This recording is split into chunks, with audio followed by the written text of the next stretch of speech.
In today's video, I'm going to teach you how to fix head tracking in CapCut on PC. If you've tried to use CapCut's head tracking or auto tracking feature and it just doesn't seem to lock onto the face properly, this walkthrough will help you get much smoother and more accurate results. We're going to go through the typical causes of head tracking issues, and I'll show you how to adjust your settings and footage so the effect works the way it's supposed to. First, open CapCut on your computer and load the clip where you want to use head tracking. Make sure you're working with the highest quality version of your video. Blurry or low-resolution footage makes it much harder for CapCut to detect a face, so if you can, avoid heavily compressed clips or screen recordings with lots of noise. Next, drag your clip down into the main timeline and zoom in a little so you can clearly see the frames you're working with. Play the video and check if the subject's face is visible, well lit, and not constantly turning away from the camera. Head tracking works best when the face stays in frame and isn't covered by hats, masks, or hands.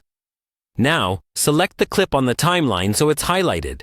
Then open the panel where you normally add effects or stickers, depending on how you're applying head tracking. Choose the effect, text, or sticker you want to follow the head, and add it to the clip. With that selected, look for the tracking or auto tracking option. On PC, this will usually appear in the right-hand settings panel. Click the Track or Start Tracking button. CapCut will analyze your footage, and you should see a box appear around the subject's head or face. If the box doesn't appear, pause on a frame where the face is clearly visible. Then manually position the tracking point over the center of the head and try starting the tracking again.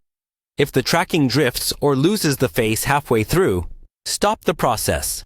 Move the playhead to the frame where it goes wrong, reposition the tracking box on the head, and restart tracking from that point. Sometimes you'll get the best results by tracking your clip in shorter sections instead of all at once. Finally, play the clip back in full. If the effect now follows the head smoothly, you're good to go. If it still jitters, try slightly trimming out frames where the face is too small or turned away, then rerun the tracking. With clear footage, good lighting, and careful placement of the tracking point, head tracking in CapCut PC becomes much more reliable.